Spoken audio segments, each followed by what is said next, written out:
Yeah, welcome back to MOG Economics YouTube channel. I don't need to tell you my name, you already know it. So let's just jump into the topic of today. So I was saying that in the last class, I was saying that we'll be talking about how to find a topic while trying to write your final research work or thesis or whatever. You see, looking for a topic can be very daunting sometimes. Like if you there's just something that happens. Like it's when you are about to write a research work that you discover that I probably discover that there is no problem in your country that is solvable. Like you don't just before your final year you will be complaining about a lot of challenges in your country, maybe the power sector, the this, the that, how the government is terrible, whatever. And when it gets to when you are supposed to write a project, all of those topics just disappear, and it becomes very difficult to find something that you can write on. So this class is going to help you. Okay, has been made or is being made to help you look for a research topic, an appropriate one. Now, one thing you should note now is that finding a topic is not a big deal, or it's not the biggest deal. Okay, what is more important is the justification. That is, why are you choosing that topic? What are you looking for in that particular topic? And when I say justification, I'm talking about the significance of the study. Okay, now there is one thing. 5 people can choose one topic. 5 people might be writing on. Okay, I will continue to use inflation and economic growth like I used in the former um, video. Now, 5 of you might be writing on inflation and Nigeria's economic growth, and you tender your proposals. I think, yeah, after this class, I should talk about proposals, plagiarism, and what have you. Then you tender your proposals, and your lecturer can or your supervisor can approve all the 5 topics. So it's not as if your lecturer is stupid. So what is making your supervisor to probably approve that topic for 5 different people is going to be about their justification, like the significance of their study. Now, the different aspect of the whole that they are trying to research on. So if you are looking at inflation and economic growth, now somebody's justification might be okay. Previous studies or most studies or existing studies, most of the existing studies have been using GDP deflator, okay, as a proxy for inflation. But in this study, you're arguing for CPI, the Consumer Price Index, because your own study is looking at inflation from the consumer side. So you are looking at, CPI is about, the price of a certain basket of goods, right? That an average consumer in the country consumes, right? So now you are like, if GDP deflator is looking at inflation from the producer side, okay, from the amount of goods and services that firms and everyone in a country is able to produce at a given time, current goods and services, I think. Then CPI is now like, okay, GDP is not all everything that a country produces that is consumed locally. So some of the produce are exports that like they export them to other countries. So your own study is not focusing on that. You are looking at what is the plight of the average citizen, okay, in terms of rising prices. Okay, so that might be someone's justification. That might be the significance of someone's study, right? And it's okay. Okay. Now, if another person might be like, okay, I'm also using CPI. Now, a second student, okay, with a second proposal, I'm like, I'm also using CPI to capture Nigeria's inflation and economic growth. But what I want to do is that from previous studies, those that some people use GDP deflator to proxy inflation, some people use CPI to proxy inflation. Now, those that use CPI to proxy inflation, the basket of goods that they used are already archaic, okay, or is already archaic. Now, let's say in the typical household basket of goods, what was there was, let me say, basic food items like yam, tuber of yam, like rice, like corn, and so on and so forth. Then you have basic clothing, you have a basic transportation or using camels and whatever like that. So, etc. That might be what is in the average basket of food, like the existing or the contemporary one. But for your own research, what you are using, you are advocating for a better CPI, okay, a better basket of, not CPI now, a better basket of goods that is going to reflect the plight of the average citizen in the current period. Now, your own proposed basket of goods might then include tuition fees, okay, now that are high already. All right, tuition fees. It might include, I think I wrote them somewhere. Let me just Okay, you have tuition fees, you have data. Now, some several years ago, before the internet bubble, people were not really spending on maybe data and something like that. So if the previous or the existing basket of goods for CPI captures does not capture data that people use to browse today and what have you, so you might be including data cost in your own basket of goods, might be including things like diesel, alright, for generators and something like that, like household, generators or whatever. Then you might be including flight tickets. So people have gone beyond transporting themselves with camels and what have you. So you are now bringing, maybe let's say that's or the period where you are writing your stuff, you're writing your project now. People are now, everyone here and there is now used to taking flights. Now the cost of flights and the cost of taking a camel or donkey sometimes or some years back, it's not the same thing. So you just might include flight tickets, might include of course clothes that are now more expensive than the way they were in the olden days and what have you. So you are writing on the impact of inflation in Nigeria's economic growth by advocating for a better basket of goods, okay, for CPI. Now if you look at it, the first research proposal was about, okay, I don't want to use GDP deflator. A lot of people have used it. I'm using CPI. Now the second proposal is like, not that they saw each other, right? So like they may have seen each other, I don't know, like maybe two students or something like that. But here you can see that their objectives, so what they are focusing on is different. You understand? So writing a topic, suggesting a topic, or like submitting a topic that, okay, this is what I want to do, is not enough. Like, what aspect of that broad topic are you concentrating on? So that is what is going to make your supervisor to accept your proposal, to revise it for you, or to reject it. Okay, so you have a lot of students just, okay, and people have done this, okay, just take it, let me submit it. Or in your small mind, you're like, a lot of people have not done this. You think a lot of people have not done this, they think that just submit to your supervisor. And your supervisor asks you, what's the objectives? What are you really looking for in this work? They start saying stories, they are perambulating. Supervisors are also nice. They say that on their offices, or they tell that they have better things to do. And when you're ready, you come back. Some will just be hostile towards you. So now, you can see from my explanation that the broad topic is not the most important thing. It is the small part of that topic that we want to address that is most significant, including your justification. Why have you chosen to change the basket of goods? Why? You want to know the price of the average consumer now as the price of those basic items that have changed according to you.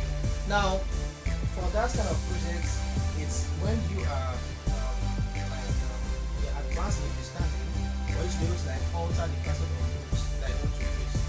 I don't think it's something that very students can back on the 7 you're already in pro, okay, project writing, or really advanced in your understanding of the concept and what have you. I don't think it's something that any guidance can just pick up and do. So I would expect probably PhD students to do something like that, or maybe an university student. I may be wrong, right? I leave your comments in the comment section. So that's something. Now, finding a topic, problems seem to disappear when it's time to select a project topic. I've already spoken about that. Now, what are the ways by which you can find a topic? So it's not a big deal if you don't have anything in mind before. It's not a big deal. Okay, you don't have anything in mind before. Alright, so I have an area of interest. Each economic growth, like I said before, if you are an academic student, you are likely going to write on economic growth and economic development, or either. You just choose one of them. Now, what aspects of economic growth do you want to write on? Now, that one is what you may not even know. They're just like, I'm writing economic growth, but what aspects do you know about? So, what are you going to do? You have to download journals. Now, when I say download journals, you download journals. Now, your topic is about economic growth in Nigeria, but you don't really know what to look at. So, you have to go and download journals on economic growth in Nigeria. So, what you have to do is, there are sources online where you can get journals. So one, Google Scholar. I like to use Google Scholar. Alright. You have sciencedirect.com. These are my top two. Google Scholar and sciencedirect.com. You have lcbr.com, elsevier.com, and you have emerald.com. And there's one other one that I've forgotten, and there might be several others. But at for economics related topics, these are come to take this courses. Now, how do you get Google Scholar? It's just not people. Just go Google, then the search tab or whatever it's called, type Google Scholar there. From there, you get redirected to Google Scholar, log in, then in the space tab that you have there, you then type, that means I'm talking about Google Scholar's website now.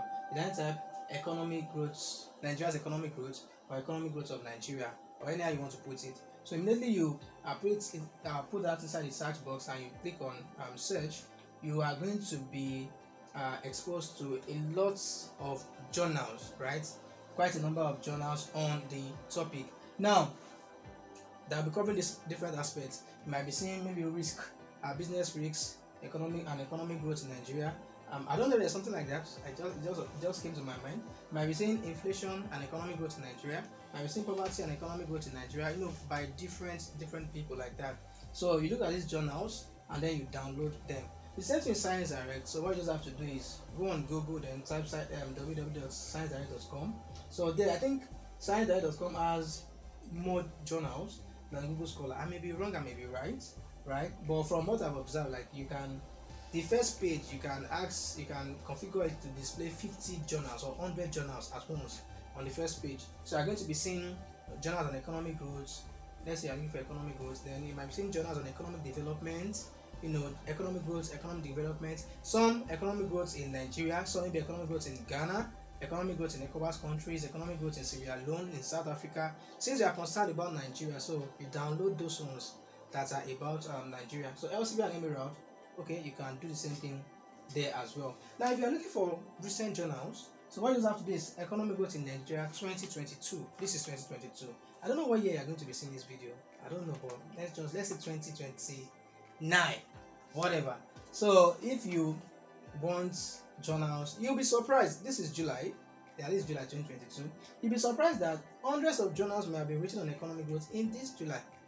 Yeah, not in this July, in this year. And you'll be surprised that wow, the year is barely into half and you have hundreds of journals on economic growth already. So no problem. And when you're writing your project, just make sure that you try to have recent journals. Okay, try to have recent journals, not 1970 something, 1960 something, 1980 something. I'll try to have more of the 21st century journals because they are the ones that are reflecting what is happening in the modern day. Now, you might have a difficulty in downloading journals. There are journals that you have to pay for, right?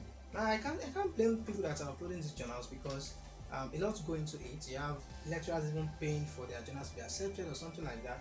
So what you just have to do is to look for the DOI of the journal that you want. Now, let's say you go on Google Scholar or Science Direct. You've seen the journal. Okay, you can read it on the website, but you want to download it, you want to get it. So what you have to do is you check where the title of the where the topic of the journal is. Okay, you check after the topic, you see the abstract. So between the topic and the abstract, you are going to see the DOI. I don't know the full meaning anyway, but DOI then colon HTTPS or whatever how it is. Then you have a code like that. So what you just have to do is to copy the entire link. When you copy that link, I'm talking about journals that you are required to pay for. So you can get them for free if you copy the link and then on another tab on your phone you go to Sci-Hub. Okay, so you go to you type in Sci-Hub on your tab on your web browser or whatever it is. So you go to Sci-Hub. Now a spacebar displays on Sci-Hub's website. You then paste that DOI inside that space tab. So when you search, if Sci-Hub has that journal, it's going to display. Now, after that's displayed, the way Sci-Hub used to display its journals, you have the journal here available for read. Then, beside it here towards your left-hand side, you will see save. Okay, so click on save. Immediately click on save. In a matter of seconds, you've downloaded the journal. All right. So for as many important journals as you want, you can just keep doing that. You copy the DOI, and then you go to Sci-Hub. You save them. As you're saving them, okay, I'm not promising you that you're going to have all the journals on Sci-Hub. There are some journals that you won't find. I think I've had issues with Emerald journals at emerald.com. So when you try to even copy their DOI and paste it,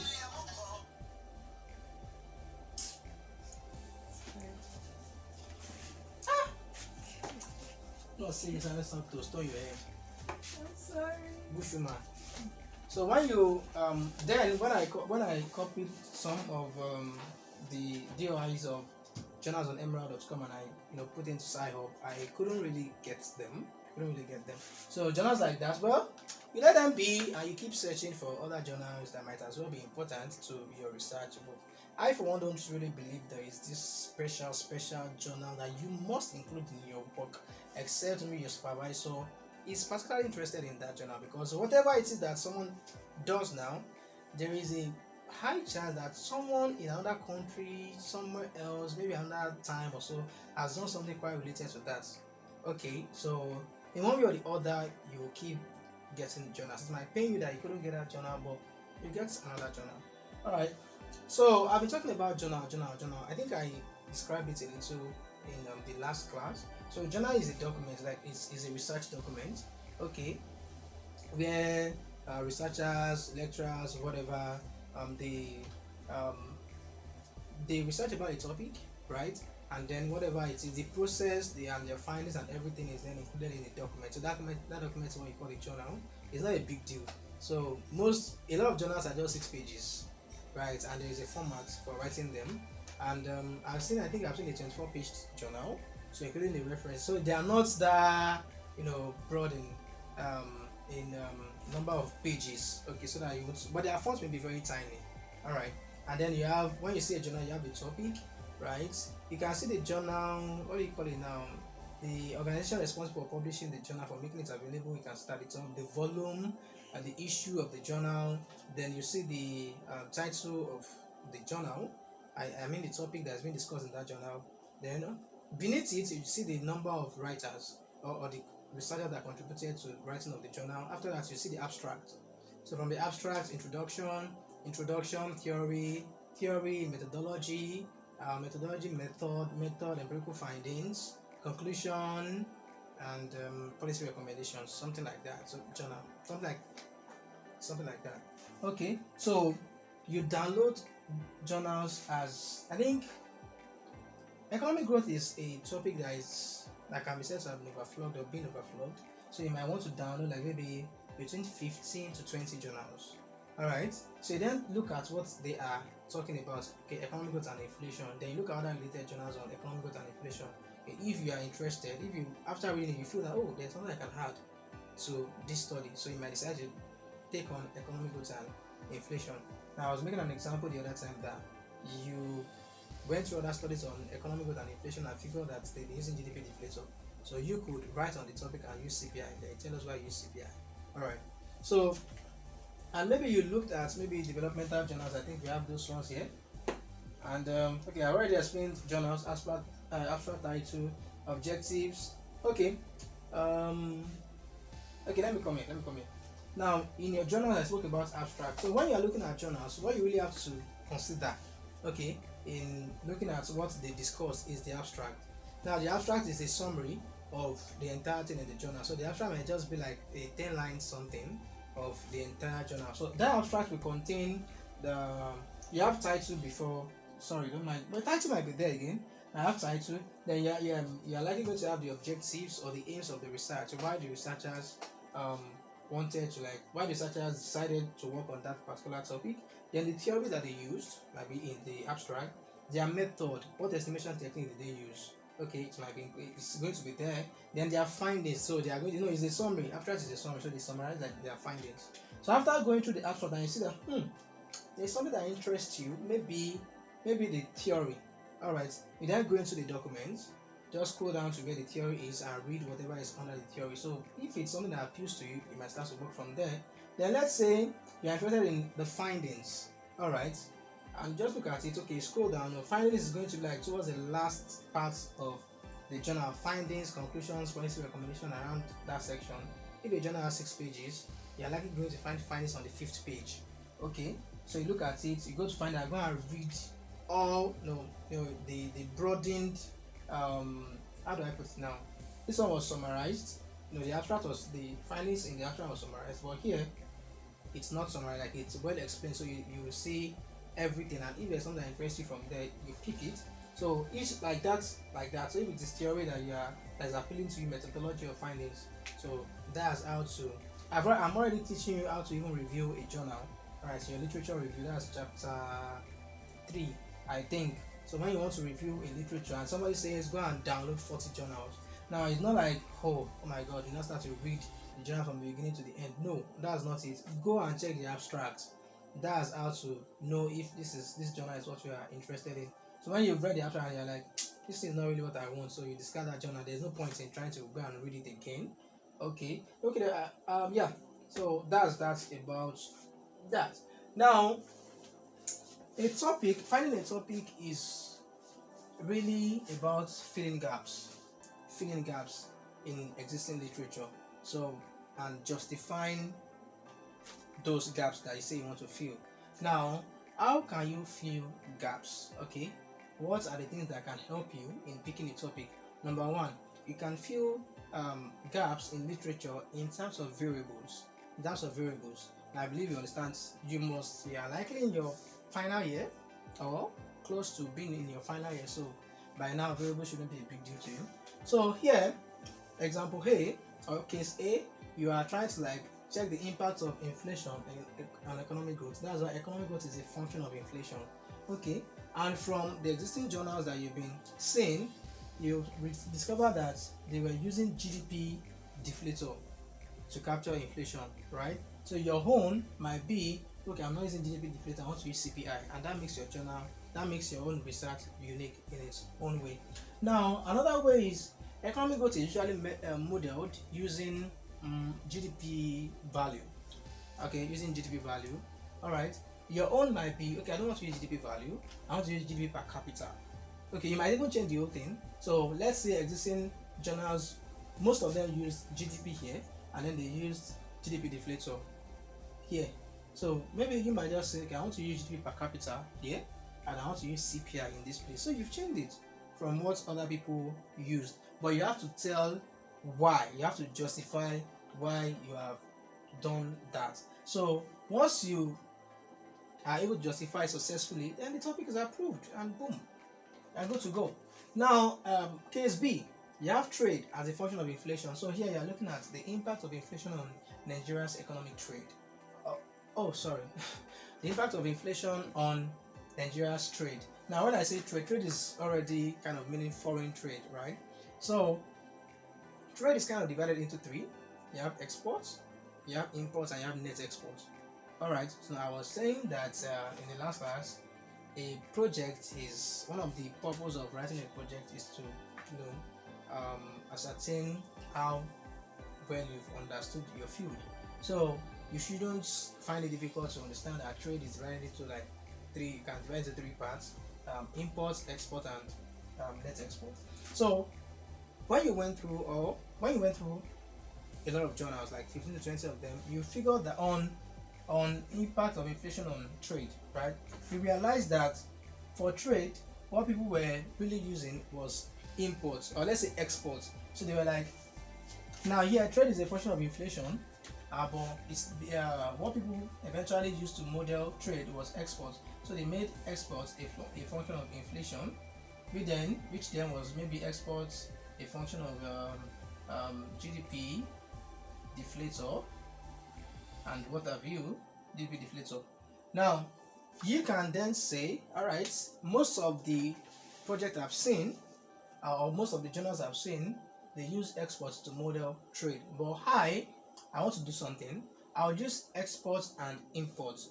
So which means that I'm gonna be having two models. So where is my duster? So your own projects might now include you having exports as a function of, it can still be GDP deflator or be CPI, but let me just say inflation, anyone you want to use. Then you're also looking at imports as a function of inflation.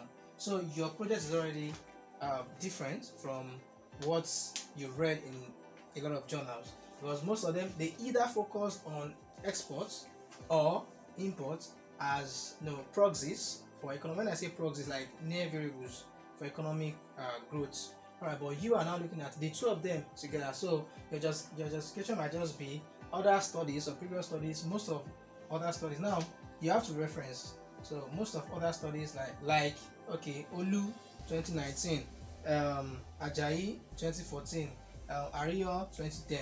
What's that your name again? Christian. No, that's not your surname. Oyedokun 20. What should I give you? 2016. All right. So when you say some or a lot of studies that have been done, you're already saying a lot of, so you're making an assertion. So you kind of have to reference studies that have, that actually looked at trade in the form of export or import, alone, right? So you reference like 3 to 4 of them because it says some of the studies. So you don't say some of the studies and go and reference only one and put only one reference. You are not doing well. Okay, so you take those studies and say that they viewed the impact of inflation on Nigeria's trade, using either exports or imports to model trade. But in your research, you are looking at the impact of the 2 of them in a single project. Right, so that's the justification. Now, you might even decide to include one other one, which is your net export. Net export, and net export is export minus import as a function of inflation. All right. So now you are still looking at the impact of inflation on Nigeria's trade. In fact, this alone might be your own project. So you are looking at, you are using net export to model trade, right? So you're looking at the impact of inflation on net export. Now, net export is not export, and this is even what is most important in a country's balance of payments, or is it balance of trade or balance of payment now? So this is what is most, because now those that looked at exports, now you might say, but if inflation does not really affect exports, you might be feeling good. Okay, but inflation might be affecting import a lot. So when you look at the net, all right, export minus import, when you look at it, how is inflation affecting that balance? All right, so you are having something that's more important than looking at import or export alone. So this is making your project unique. You are trying to look at, okay, when we are talking about balance of trade now, saying Nigeria's balance of trade is $30 billion. Now that is an important value. They are saying Nigeria's exports is $50 billion. So if you say Nigeria's export is $50 billion, that's an incomplete story. What is the figure for import? Now if imports were $80 billion, so 50 minus 8 is minus 30, so which means your balance of trade is negative. All right, but if you have a net export of 30 billion, that means after allowing for changes in imports, after removing imports from exports, you still have a positive balance, right? So that is more important than you just saying export is this value. So net export is bringing the 2 of them together. All right, so that makes your project unique. So you can just model this, and you can decide to model 1, 2, 3. Just provide enough justification for what you are modeling, and you don't have to lie. So put something that you can argue for.